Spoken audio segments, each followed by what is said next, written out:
Because I mean, this is especially true with dating. Is like I just feel so unproductive waiting around.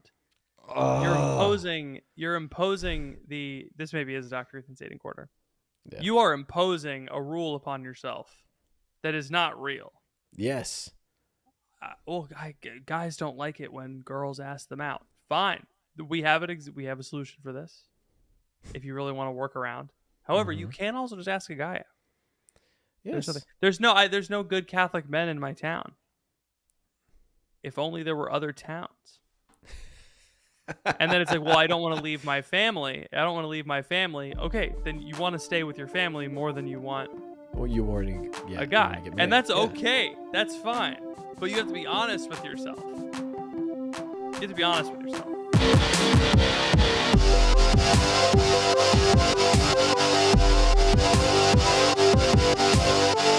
Welcome to The Crunch, the only podcast from Buenos Aires, and I say kill 'em all. It's your boy, Ethan. And I'm Patrick. Who are we killing? The bugs, man. The bugs. What bugs? Liberals. Dang. No, have you ever seen Starship Troopers? No. You ever seen Starship Troopers? I've heard of it. I heard it's about Nazis. No, it's about bugs. Killing I them. heard it's about media literacy. No, that's what everyone thinks it's about. What it's about is looking Chad and based and shooting bugs with a gun. And That's the bugs are a metaphor for the Jews. No, the bugs aren't a metaphor. The bugs are bugs, and you kill them with a gun. We had this discussion last time about Peter Pan. Yeah. I used to be a media literacy guy, but not anymore. Oh, your camera's gone. Yeah. That's the end of the podcast. Gross. That's a horrendous angle. That makes me feel like I'm on Omegle with you. I feel like you're about to show me something that I need to call the police. Don't start doing it. Welcome to The Crunch. This is a Catholic podcast. We like to have conversations about the Catholic faith and how to live it, and we like to have fun while we do it, and we think more people should have conversations like this one. We're glad you're here. And we're really glad you're here. I think I'm more glad we're going to get a lot of listeners from your disgusting whiteboard foray on Instagram. Oh, you like today. that? It was gross. It made me. I learned something. I mean, I didn't like it. I knew it already. Did you like? I used a LUT. Did you notice that? It was very cleverly presented. I did enjoy your presentation style. I don't know what a LUT is. It sounds like a slur. It's something I used to. It's like a filter. It's like a preset filter I used over to filter the light. To like make it's a color. It's basically a color filter. So it's like it's a preset. You put it. You have 30 more seconds on this. All right, you load it up and it makes the colors look different. Like we look very flat. The colors are very flat. You put a LUT, colors pop. It's like I'm gonna highlight the blues and get rid of the yellows. But it's a preset. Oh. You remember when you had to get on you would get on Photoshop when you were a kid and you would just do like emboss and you'd like turn the slider all the way up. That's what I do. I don't know how to subtly enhance the blues. I'm not Roger Deakins, you know. You have 40 more. You have 30 seconds to explain. I'm done. Patrick learned something, and I'm not going to be captive. I'm not going to be held captive listening. I've started doing that. I have a lot of friends that are very smart about a lot of things, but I've just started telling them like I can only pay attention. I just tell them like I'm only here for about 3 more minutes of this, and I just can't. And then I'm planning my weekend. Yes. And my friends are and I do it in a very gentle way. So my friends get like, oh yeah, I'm going on about this thing. And I want them to do it to me too. But I'm so aware, at least in my like personal relationships. I'm going to do it every time you speak now. That's fine. Every story you tell. No matter if we're doing a podcast, every time I start a sentence, you have 30 seconds. You have 30 seconds. That'd be what so is this, mean. A presidential debate? Come on. Apparently that doesn't even matter because you can just I love that they did the no mics thing and then Trump would just start talking and you'd hear him and eventually they'd just cave and they turn it back on. It's like, well, what's the point then? They did? If you're going to I wish I'd watched this debate. It was so funny because they would try to shut him off. They'd be, Mr. President, Mr. Guy, and he would just keep bringing stuff up. It was awesome. That's just incredible. You're in the path of a natural disaster, impending doom. Oh, and I have a flight tomorrow. They're canceling class at college, and it's not for an emotional trauma day like normal. Dude, the hurricane. I posted this. The hurricane is making landfall tomorrow at 5 p.m. I have a flight scheduled to leave at 5 p.m. They have not canceled that flight. Dude, you're not leaving. I hate to tell you this, but I would not even go to the airport. I would just stay home. That. I know okay. that. Are you still going to the airport? Of course. I want to go on this trip. It is a trip. If I go on it, there's a bonus contingent upon me attending this conference. That seems excellence. I feel like that seems unfair. That feels like it's racist against people who live in where a hurricane is right now. They'll probably be cool with it if I show up late because of the hurricane. I think they'll be fine. Can you zoom in? No.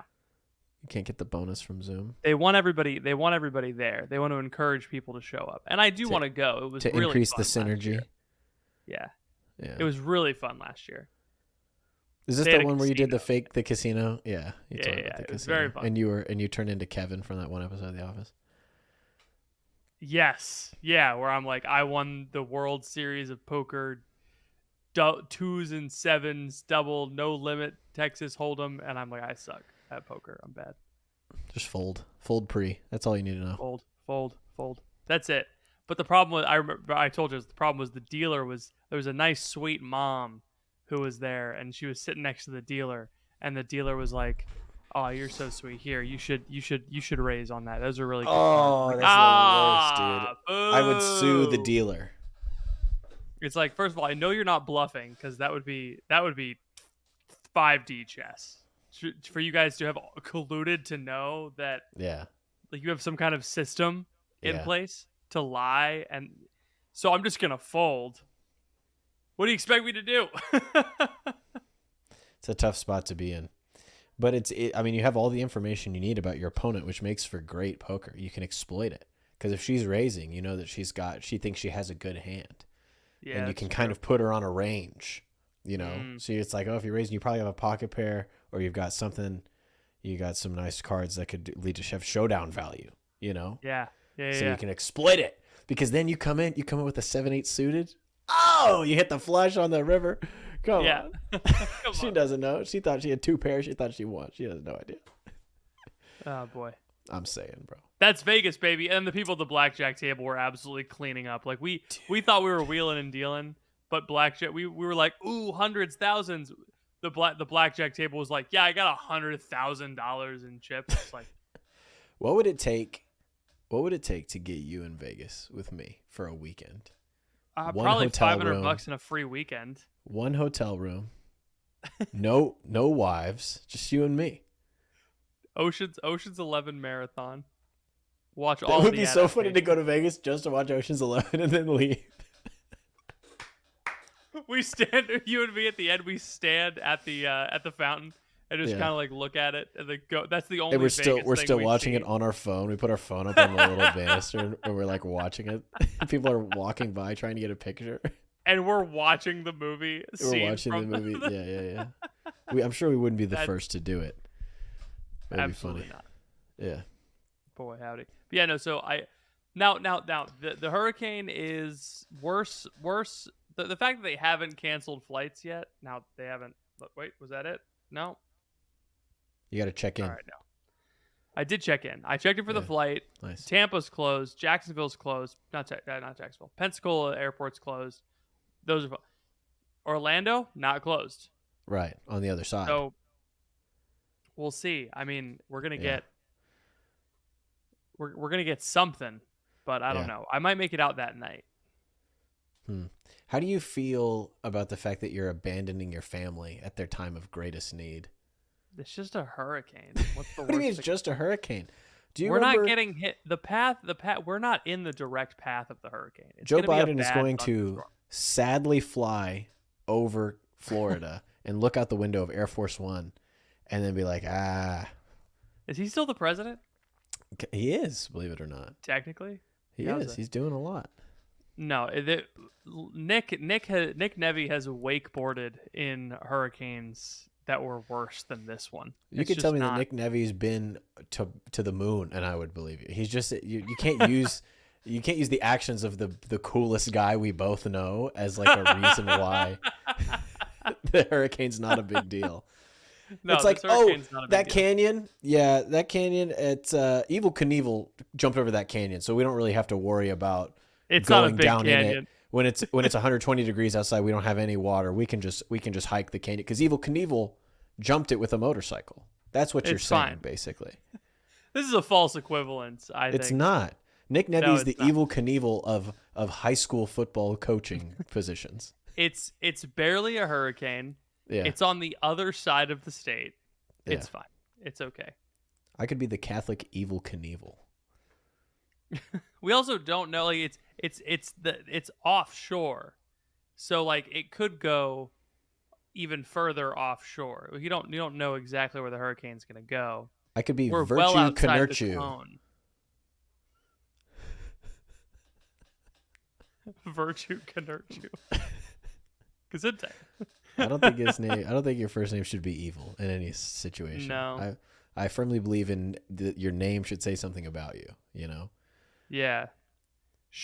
Was like you're evil short Patrick. for something? You're a ginger. I don't know. I'm not a ginger. I have people have been saying that on X. I've That been I'm a reading that about ginger? you. Yeah, people have been calling It's you because ginger. I have an orange background on my. It's because you have the aura of a ginger, and I hate to be the one to tell Is that you. what it is? That Yeah. sucks. That sucks. You know it's true though. I can see it in your face. You know I'm telling the truth. I'm kind of like sprightly and a little angry, you know. Yeah, you But I'm kind not. of I'm have not like I'm not scary when I'm angry. I'm just like kind of, yeah. like this guy Yeah. needs to calm down. You kind of have that like vibe where you definitely wore zip up hoodies in high school, and everyone it's No, I ginger didn't. coded. You did. I've seen it. No, I zip up hoodies in. No, I never wore zip up hoodies. You never wore a zip up hoodie Mm-mm. and like you push the Well- sleeves up and you kept your weed pen inside the pocket? Well, I first of all, I lived in Florida, so it was rare that hoodies were rare among the normal. Yeah. I've mentioned in the past that there definitely were the kids that wore hoodies all the time, and Yeah. it's just a bad place to be. But Yeah, the I'm bad thing to bring up. But I never wore zip up hoodies. I was never a big fan. I had Always one. pullover hoodie. I had one, but it would like, you would sit down and if it was still zipped up, it would give you like a little pouch, but it wasn't down in the embarrassing place to have a pouch. No, it wasn't it the didn't give you, jeans like- pouch, but it Yeah. was just like it looked like you had a tumor and Yeah. and I didn't really like that. And then you had to unzip it pretty much all the way to get rid of the bump. And then you're just sitting there with a jacket 35% on. I was like, what am I doing? So I eventually dispensed with the jacket. No, it was always either pullover hoodie or some kind of like, Yeah. they call them boyfriend jackets now. They I don't didn't know call what them that that means. back then. It's like a varsity jacket, but not the big puffy leather ones you see now. It's like it's got the varsity trim where it's like a white sleeve and a solid colored. You know what I mean? No, I don't. You don't know what a I don't- varsity jacket is? I know what a varsity jacket is, but you're saying this is a different, and so I don't. Yeah, know it what the looks like a different varsity version of it jacket is. where it's like it's Okay. got the school color and the Yeah, on yeah. the body and the sleeves are white, but it's like they just had them as like Captain America varsity jacket. You know, You've completely lost me. What I'm taking away from this is I that can you're go get it abandoning from your my family. bedroom if you want me to show you. You're abandoning your family, and Yes. you're not worried about the hurricane, and I No. shouldn't be worried either. You should not be worried about the hurricane. Okay, that's good to know. We had golf ball sized hail here the other day. Really? Yeah, yesterday night, and I went to go pick up a chair with a truck, and I didn't bring a tarp because I said to myself, the rain is going south. I was correct. It did go south. No issues Hail went north. whatsoever. I picked up the chair, big, beautiful leather chair, carried it by myself into the house, hurt my hip flexors, and now I'm struggling to walk. Ooh, sorry, buddy. It's my own stupidity. I deserve it. But the chair's nice. The chair's it's wonderful. It's a wonderful chair. It's Yeah. it's like big. It looks like a woman with a wig on. I see it. It's big. It's very large. It's from end to end. It's a chair, 48 inches. Huh. Wow. Only fits one guy though. So it's not like a love seat. It's just a really big chair, and it's just perfect for our room, for our little It's just study a big room. old chair. It's a It's a big, big, comfy couch. Big, beautiful leather chair. Yeah. 48 inches. Man, imagine they have those on airplanes.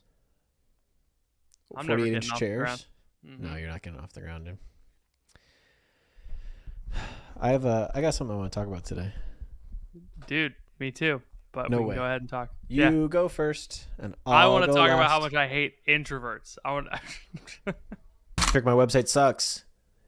It does, really? Wait, hold on. We worked really hard on it. It took us ages and ages and ages to put it together. You're telling me that our website is bad? Yes, we are but simple, humble parish workers, and we tried so hard, but we were so bad at it.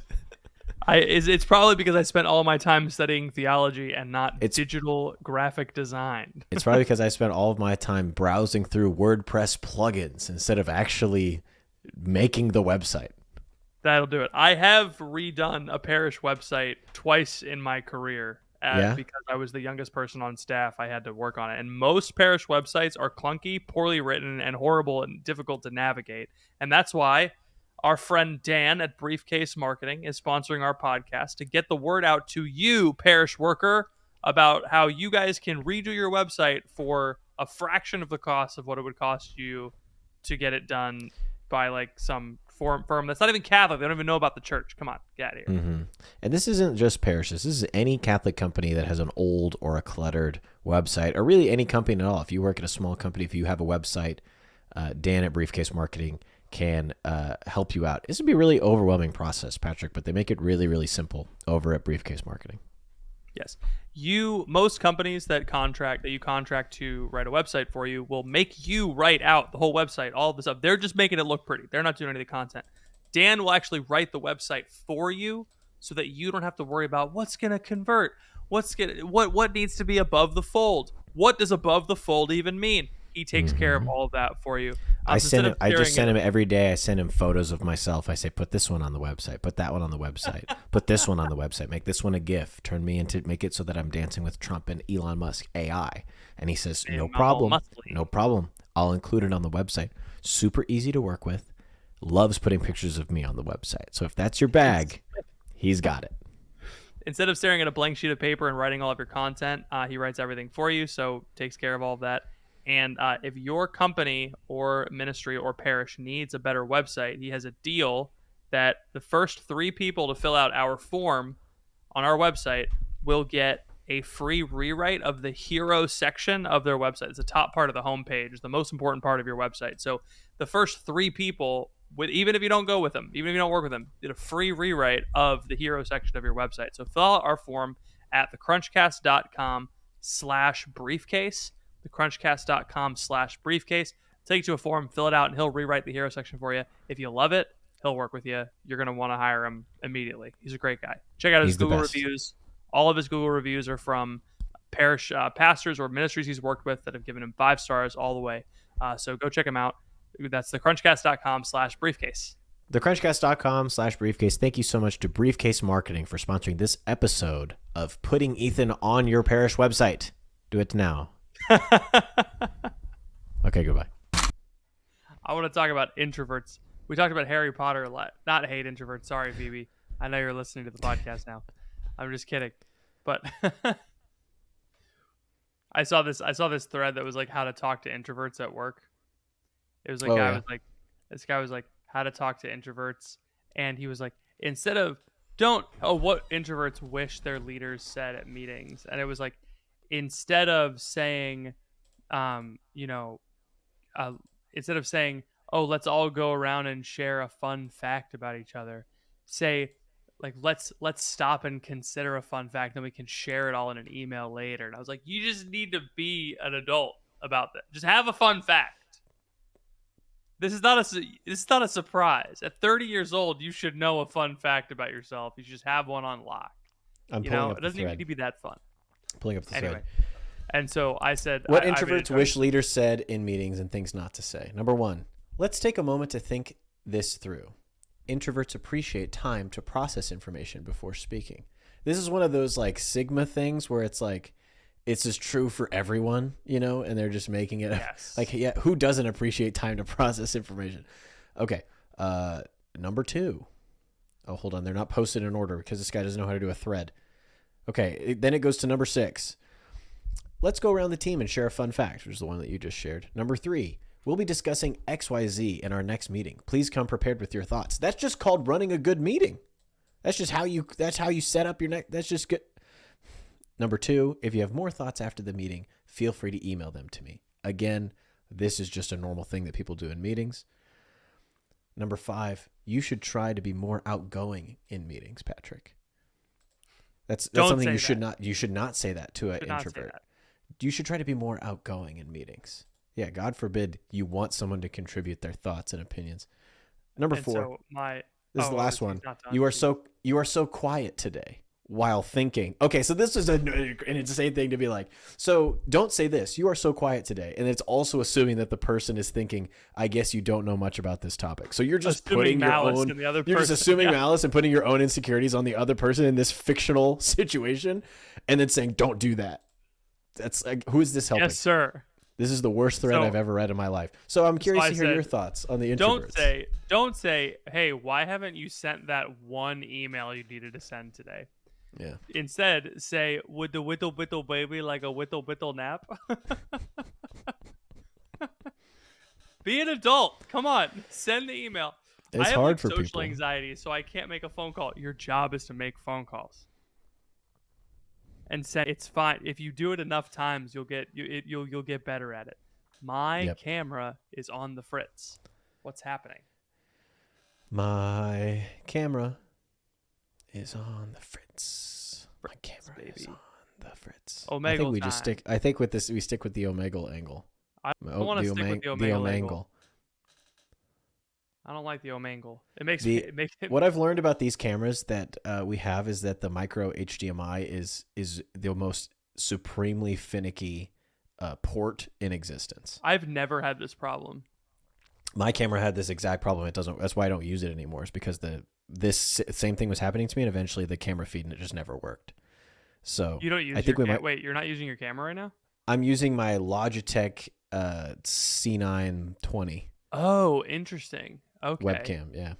I haven't used the Sony camera in months. Oh, wow. Yeah. Huh. Shows how much you care. I didn't even notice. I just thought my connection was bad. No, it's me. I'm the problem. It's my visage. Maybe we need a better HDMI. I've tried that. I really think it's the port. Based on everything, I've done a lot of research on this, I promise you. I think it's just the port on this camera. We're not the first people to have this issue. Uh-huh. Yeah. Maybe there's just dust in it. Okay. Have you found that? Sometimes I feel like I'm talking to myself. Well, there goes the battery. All right. Well, we. So you've looked all this up. Dang. Okay. Yeah. This sucks, man. Yeah. Oh, you think I'm some kind of rube? I would never call you a rube. Not explicitly, but implicitly, certainly. Listen, I can Have apply. you tried turning it off and turning it back on again? I would never turn it off and back on again. Actually, I might try that. Never mind. All right. Do you want a podcast? Yeah. That just makes me kind of sad, you know. What does? That the cameras aren't working. We had a good run, you know. We'll just do the other angle so that I can see you. Okay. It's gonna make the YouTube video look bad. Oh, the YouTube video already looks bad because your camera cut out 3 different times. Hello. All right. That's great. Oh. One more time.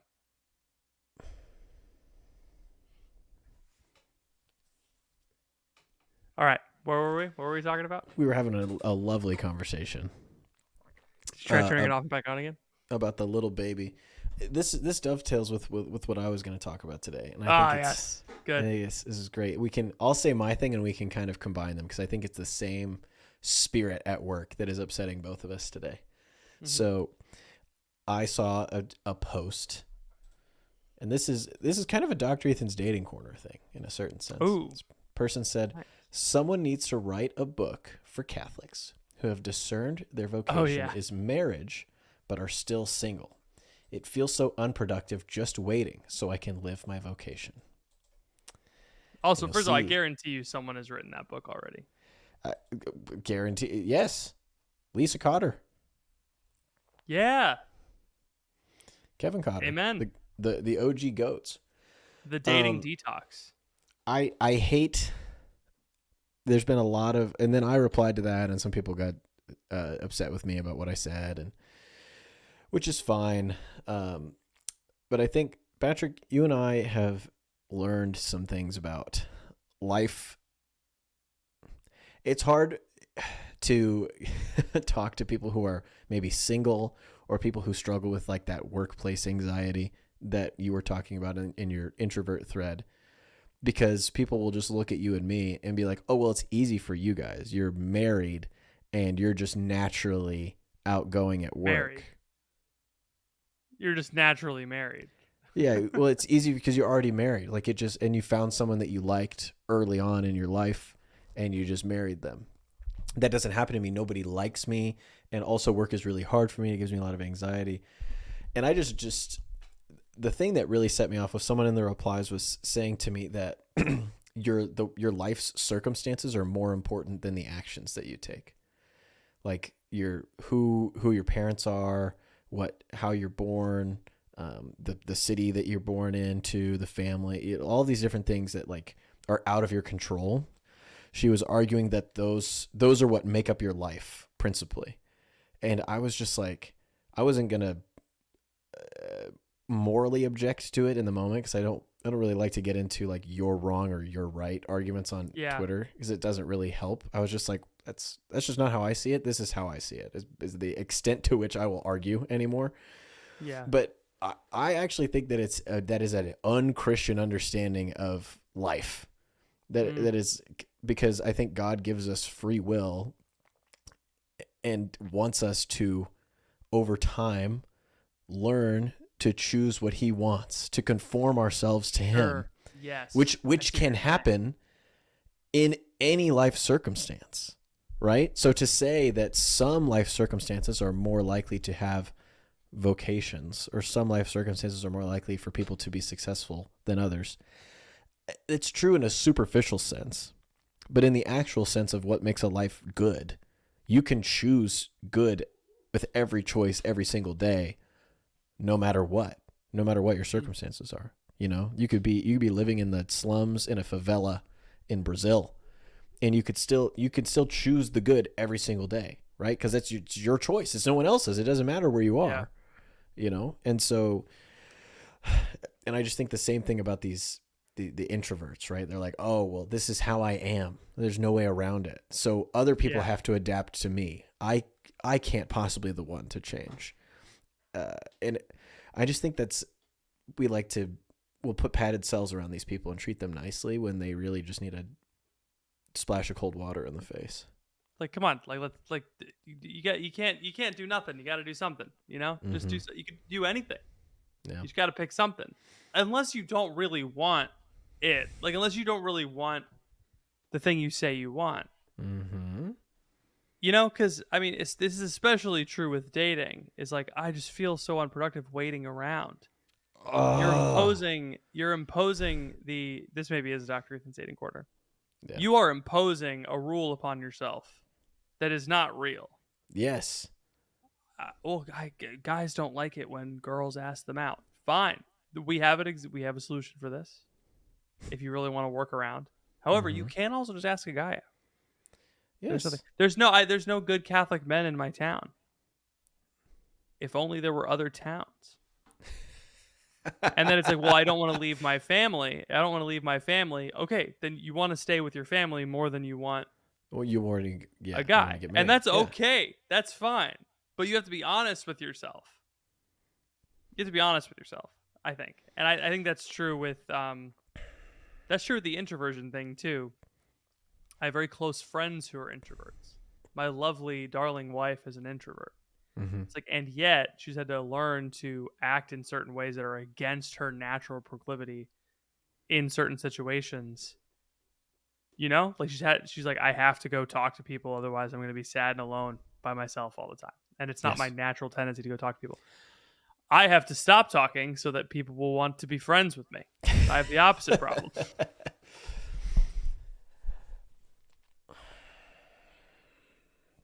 You know, I don't think people I did see. find this as an extroverted person. I did find this as an extroverted person is that I do find that introverted people are actually not expected to change as often as extroverted people are. Yes, That was at least that was my experience. dude, it's the white man's burden, bro.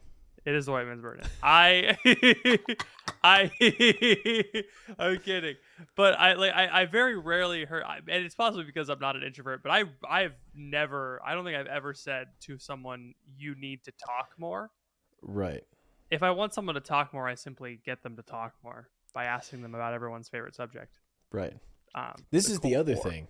This is really also this is an interesting point. Is that the someone was saying like, oh, you can't control other people. It's like, sure you can. Yeah, you can. You absolutely can influence. Someone hasn't read B.F. Skinner.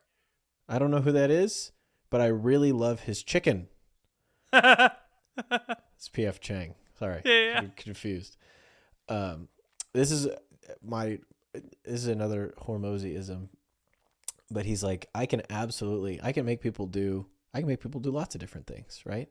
I can make everybody in this room take off all their clothes right now. And the guy's like, huh? It's like, yeah, I'll just turn up the temperature until it's too hot. I guarantee you people will take off their clothes eventually. And it's like, Eventually. okay, right. So now you could get into an argument whether that's like torturing people, you know, but I don't think that's not his point. His point is that you can do things. So to talk about like your example, right? If you want someone to talk more, you can talk less, ask better questions, you know, learn about what they're interested in, find common ground. Like there's things that you can do to get someone to do something that you want them to do, right?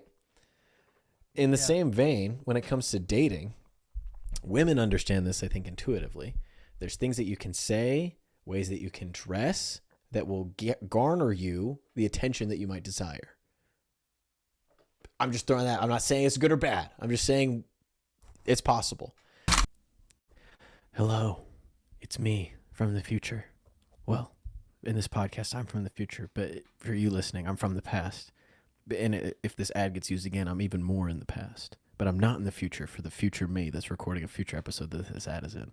But what I'm going to talk to you today about is the Consecrate America campaign. We just had the 3 years of the Eucharistic Revival and the big National Eucharistic Congress. But Carmel Communications is on a mission to consecrate America to the Eucharist. You can go to consecrateamerica.com. We're hoping that we get as many people as possible to sign a petition to the U.S. bishops to consecrate America to the Eucharist. As of right now, I'm looking at the page, 137,000 people have signed. They're aiming for 250,000. You head over to consecrateamerica.com. You can join the petition. Essentially, we believe that the people who believe in the Eucharist should continue to advocate for adoration, reverence in the liturgy. I mean, we can't just stop because the Congress happened and it's over now. It feels like it's over now. We have to keep going. And one of the ways that Carmel Communications is doing this, and they are petitioning the bishops to consecrate America to the Eucharist. 50 million American Catholics have left the Catholic faith in the past 30 years. It is time to stop seeking worldly solutions to spiritual problems. If we consecrate America, then we will be placing this into God's hands. We will be seeking out a spiritual solution to a spiritual problem. So head on over to consecrateamerica.com, sign the petition today. We'd like to thank Carmel Communications for sponsoring this episode of The Crunch. Go to consecrateamerica.com, sign the petition now. See you later. Guys, there's ways for you to get the attention of women you desire. Have you considered finding a large stone and throwing it, or picking up a stick and swinging it around? That's one way to get the attention of a woman I have found. I was going to go a different route. I was like, you could get a really big truck and you can just kind of let it idle outside of the 18 and up swing dancing bar, and that will guarantee get you some kind of attention. I Just a saw big the other truck. day. I kind of live in a redneck area, and No. in Florida, and I saw a Toyota Tacoma Mm. or Toyota Tundra. Mm-hmm. And it had a pink sticker on the back. It said, "Yeah, boys, this is my truck." And I was like, I Whoa. think every truck guy knows that's your truck. Yeah, boys. This is I my was like, truck. my little brother and all of his friends are all truck guys. I don't think I've ever seen a foreign in their little gang, you know? And that's not. We're not even talking about the trucks yet.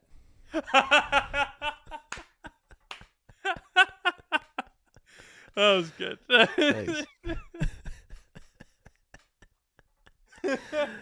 Oh. Anyway, go on. So we talk about guys. It's the similar thing, right? This is kind of what the Sigma, you know,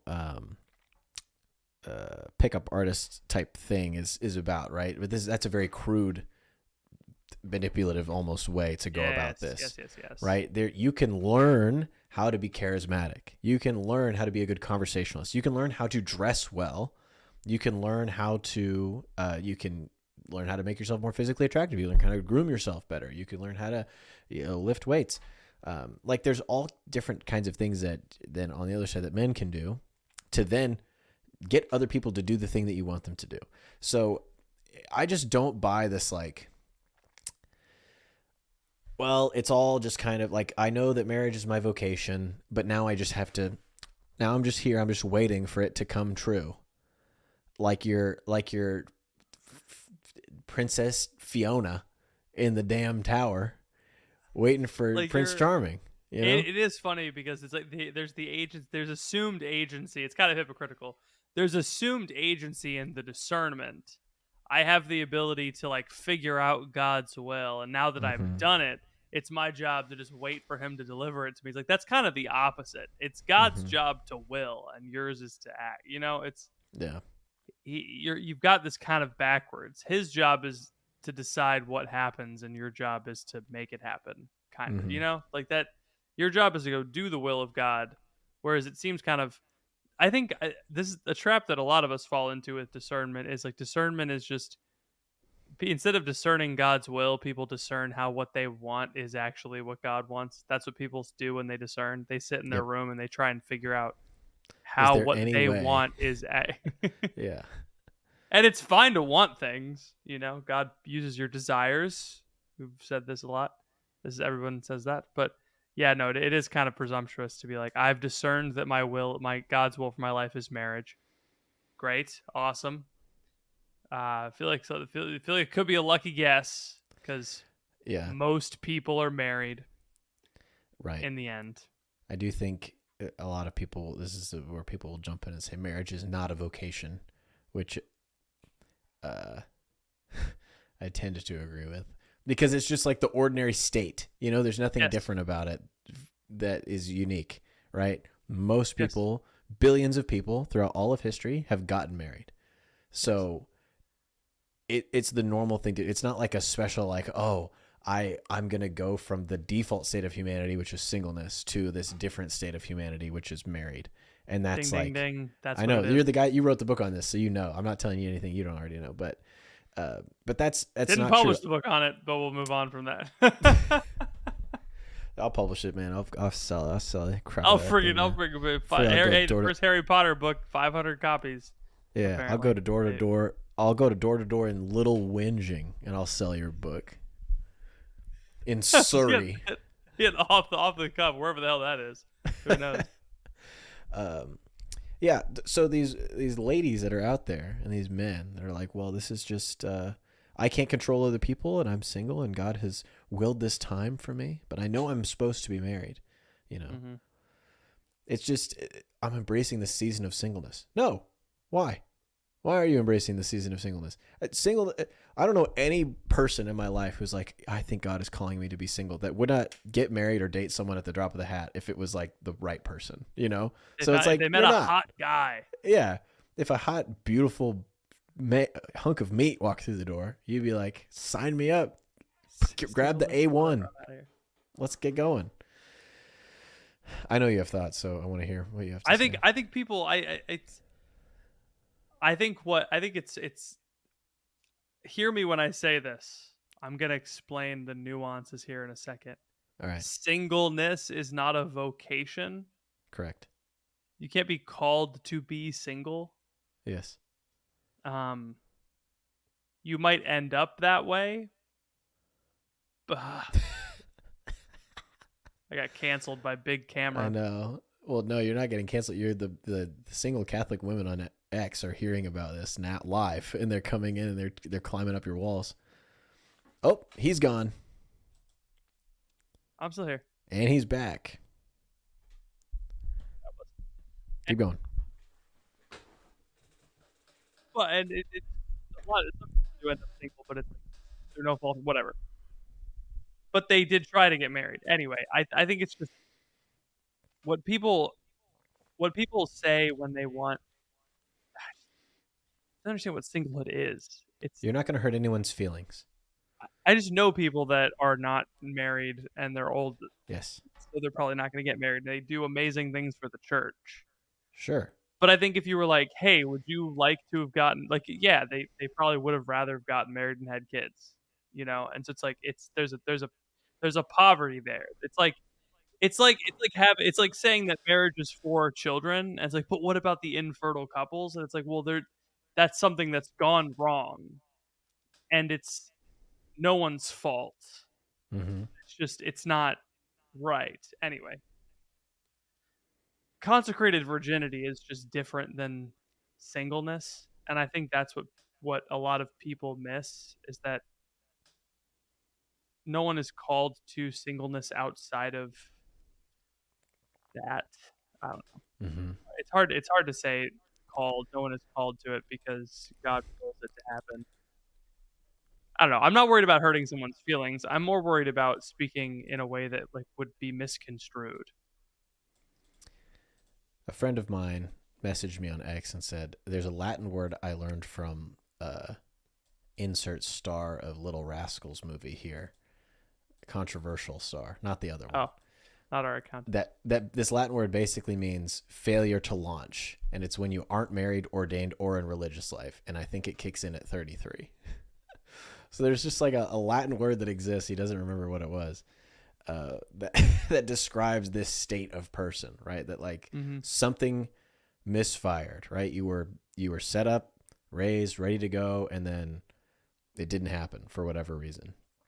And like you said, it's not a sin on the part of the person that's single, right? You're not culpable for anything, but it is a deficiency.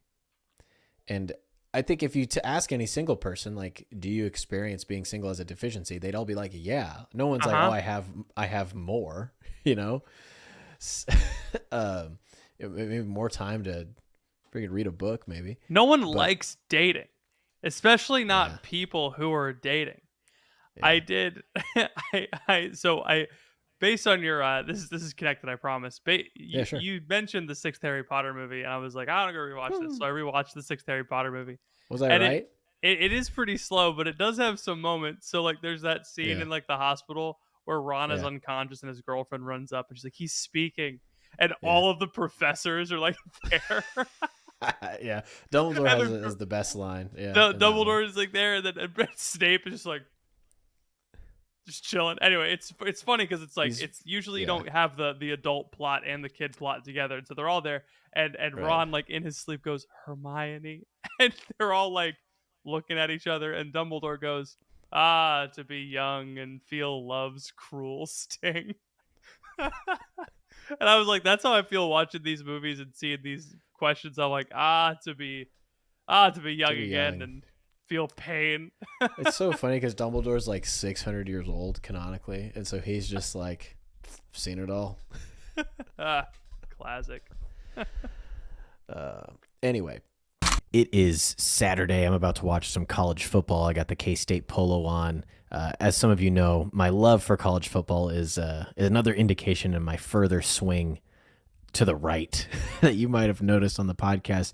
One of the other things that's more right wing about me lately is that I really, really hate censorship. I really don't like big tech using their monopoly over the technology that we use every day, silencing people that, frankly, say things that are true about the Catholic Church, about Catholic social teaching. There's a lot of repression about the truth that's going on out there in big tech land. That's why our sponsor, Patmos Hosting Solutions, is one of the best sponsors we've ever had, because I think they're actually doing something of value. Our website is hosted on Patmos. They are our island of refuge from big tech. That's one of the things that they say. They provide a few different things: top-notch web and app development services, hosting, AI GPU services, and they're all backed. This is the thing I really like about them: no censorship guarantee. So even if they completely disagreed with you, they would still host you. They would still put you out on the web. They would make sure you don't get deplatformed, because they agree that you should be allowed to say what you want to say, right? You should not be censored because of ideological differences. I say a lot of things on this podcast that maybe would get me canceled otherwise, but Patmos, because I'm not worried about that, they always take care of me, which is really, really nice. I have my own person to talk to. I could talk to Camila anytime I have an issue or a question about what's going with Patmos, and they never offshore or sub out any of their work. There's just no better value in tech. So if you are looking to build an app or website or host a current site, or you know someone who's looking to do any of these things, go to patmos.tech. They can help out businesses or missions. So if you're in the church world, they can help you no matter what size you are. There's no cost amount that is the minimum threshold. They want to help everybody who wants this type of service with the great value that they provide. Let's see, the last thing here. Oh, I didn't include this in some of the other ads. You get 10% off your next web project or free hosting migration if you tell them the Crunch sent you. That's 10% off. We need to go back and we need to update some. I'm going to say this a lot more. 10% off if you tell them that the Crunch sent you. That's patmos.tech. Patmos, freedom as a service. Go to patmos.tech, tell them the Crunch sent you. Get 10% off for your favorite mission, organization, church, or business. That's patmos.tech. They keep us free. Thank you, Patmos, for sponsoring this episode of The Crunch. This goes back to the idea of agency, right? And this idea of the introverts. If you don't like something about how your work is handling a meeting, right? It's not on the manager to stumble on a Twitter thread that tells him the right words to use that doesn't hurt his coworkers' feelings. Like, you can't just sit around and wait for that to happen. You need to go to the manager and say, hey, when you ask me to do this, here's how I think about it, right? I feel kind of ill-equipped when you put me on the spot like this. So in the future, could you just let me know if there's something you want me to talk about in the meeting? And then I feel way more comfortable reading off some prepared notes than, going just randomly in the meeting, right? That's something you can do to change the reality of your life. Like, you can go to any good manager will be like, totally get it, right? Everybody has different styles. I'll make sure that any normal person will be like, awesome. Introverts obviously assume that no one is normal and that they're the only normal person. That's basically the thought process, is like, no one else would possibly be reasonable. And so I'm the only reasonable one. So everyone should have to adopt to what I believe. It is a very millennial coded trait. I'm an introvert Hufflepuff. I don't think there were any introverts before there were millennials. Yeah. Actually, I don't think I've ever met a Gen X person that's like, oh yeah, I'm an introvert. Fair. Every Gen X person I know is like, can't wait for the game on Sunday. They're just living life. I can't believe my mortgage is $800.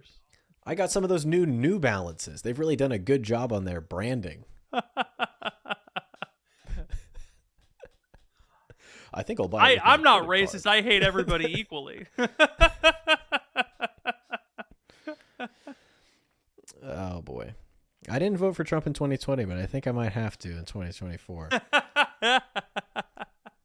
My last parish job was me, a Zoomer, my millennial boss, and our Gen X coworker, and our baby boomer, our secretary. It was an amazing crew. Yeah, it was just a great time. Reminds me of that show. Anyway, I want to wrap this all up. So talking about the introvert thinking that they're the only normal person, everyone has to adjust to them. If you're single, you cannot wait around for the men in your life or the men in your town to wake up to the reality that you're the most beautiful person on the planet.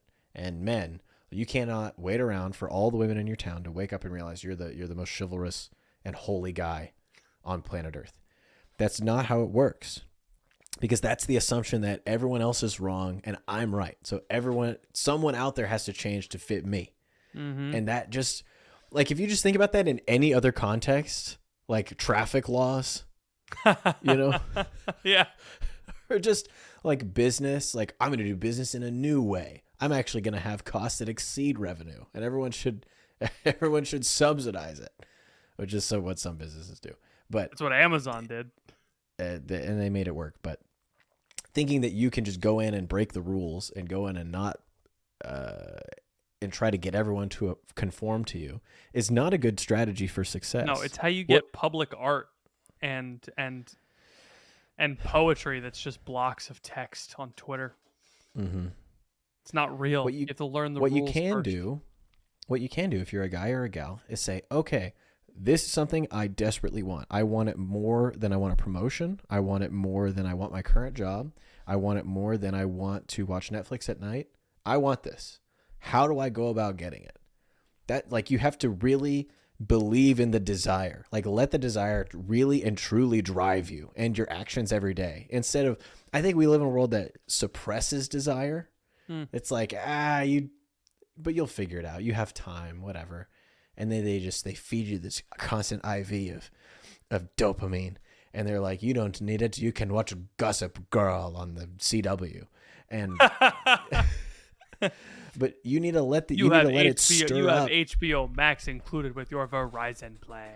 Yeah. You need to let the desire stir up in you, and you need to take action every single day towards the thing that you want. Because if you don't, you're not going to get it. So, like, and then if you believe that, then we can actually start at a tactical place where it's like, all right, here's ways where you can meet more women. Here's ways where you can meet more men. Here's how to go on better dates. Here's how to ask. But then you can actually get into the stuff about dating. But people don't even get to the start line. And this is true. You can apply this to lots of different things, but people just don't try. And that's what pisses me off. Yeah. Yeah. I don't want to say you have to prove to me that you're trying, but you do have to, like, be honest with yourself. Uh-huh. I've done everything and it's not working. You know? Have you done everything? Have you moved to Thailand? I just don't believe that people have done everything. Mm-hmm. Have you tried to pick up a lady boy in Bangkok? Have you really tried everything?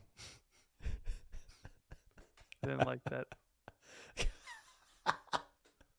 I'm just saying, if we're exhausting all of the options, I didn't like it. Don't do that. Do not go to. People do. This is what older guys do when they get divorced. They're like, I'm gonna go to Thailand and get myself a lady boy. Don't do that. What is it? Is it a lady or is it a boy? What is it? Is lady the adjective or the noun?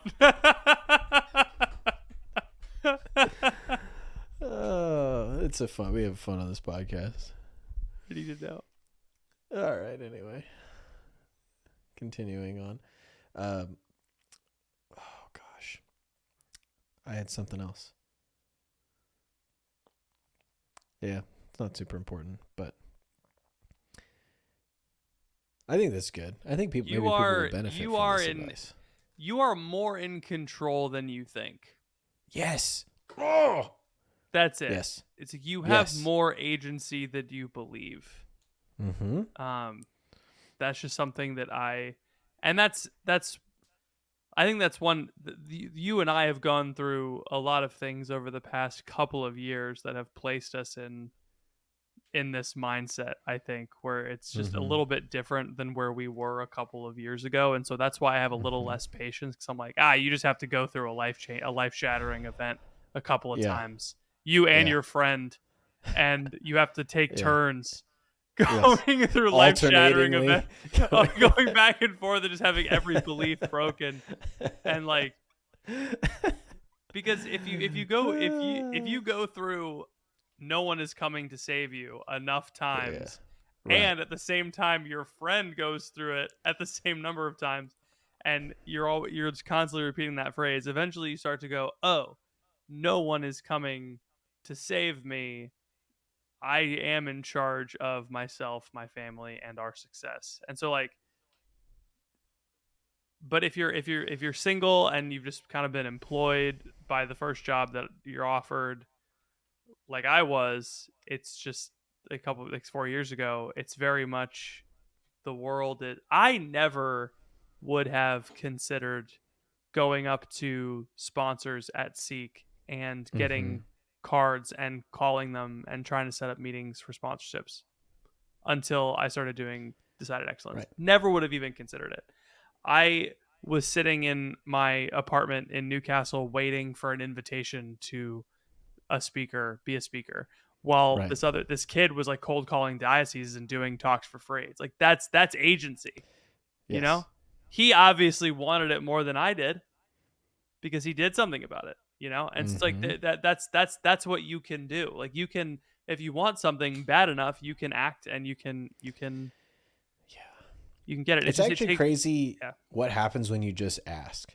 You know, you realize wild, this right? in business where it's like, oh, this person would never want to work with me, or this company would never hire me to do this, or they would never give us a shot to do this. And then you just DM someone and you ask, and they're like, sure, let's set up a meeting. And then maybe the meeting goes well, maybe it doesn't. But like people who are functional, and I mean that I use that word very specifically. People who are functional in our society understand that you have to work with other people in order Yes. to do anything. Oh yeah. And so if you are ideally a functional single woman and a functional single man, if the man reaches out to the woman and says, hey, I would like to take you out on a date, the woman is like, I would like to get married. This is a nice young man. I don't really know anything about him. Sure, I'll let him take me out on a date and let's see where it goes, right? A non-functional woman is like, well, he's not 6 foot tall and he's a finance, blue eyes, whatever. I don't want to do that joke. But He sent me a weird joke in the text and I don't really like it. I'm going to post it on Twitter and be like, "Oh, dating is so hard. yeah. Or Just for go the on the date." guy, it's like she's not a 10 out of 10, and she doesn't have she doesn't dress modestly the way that I want, or she dresses too modestly. I don't know. I don't know what your deal is, but like everyone Yeah. needs to get over their deal and just realize like it's just people She crashing doesn't into other veil. people. Yeah, like whatever, dude. Who cares? It's actually just crazy easy to just go out there and just start pushing on the world, and then just like seeing where the world pushes back, and then you're like, okay, like that I can do something, right? We're not just pieces of paper floating around in the wind, like a paper Yeah, bag man. floating around in the wind on a free video camera in American Beauty, Kevin Spacey. You know what I'm Never saying? saw it. You never saw American Beauty, Kevin Spacey? I was supposed to for like a psychology class. We were able to choose between American Beauty or Tangled, and I chose Yeah. Tangled. It's actually interesting that I bring it up because that film is about Kevin Spacey, who he is infatuated with the neighbor high school girl and fantasizes about her and wants to have a relationship with her. His marriage is awful, but there's all these hints throughout the movie that this is a man that is deeply unsatisfied and imprisoned by the trap of modernity. He has this nice job, upper middle class. Wife is a real estate agent, but the wife is stepping out on him, and his son is smoking weed, and he just like is completely trapped in his own life. And he starts this like Gen X ass search. movie. It is. He starts this search for meaning through this infatuation with this girl. He ultimately he doesn't go through with it or anything, but like because he starts to take action, even though the action is disordered and wrong, and nobody's saying that you should be a creepy pedophile. In a like movie people or end in up, real life, Kevin Spacey. that's exactly. People end up like dying in this movie. Like there are people that get shot at the end of the film, and he like changed the fabric of the earth. He dies, right? Like he dies because of what he does. And he changes the fabric of the earth. Who's to say if it's good or bad, right? It's kind of this nihilist, Gen X sort of, because he dies, whatever, it's over now. But I think the whole point of the movie is like, this is a guy who decided to do something, and he did the wrong thing, but it broke him out of his prison, which is really what he wanted at the end of the day. He could have broken out of it thousands of other ways, but he chose this way, and it ended in his death and like a broken family, and So maybe like I take it all suicides. back. Stay with your. No, I'm just saying there's right ways and wrong ways to do it. Is I think what I'm trying to say. Do it the right way. Don't go out and like just have sex with a bunch of girls. Like, okay, that is action, but like that's not the right action. Yeah. Obviously, that'll change your environment. That'll change how you're living, but it won't. You'll be like Andrew Tate. Who wants to be like Andrew Tate? Losers,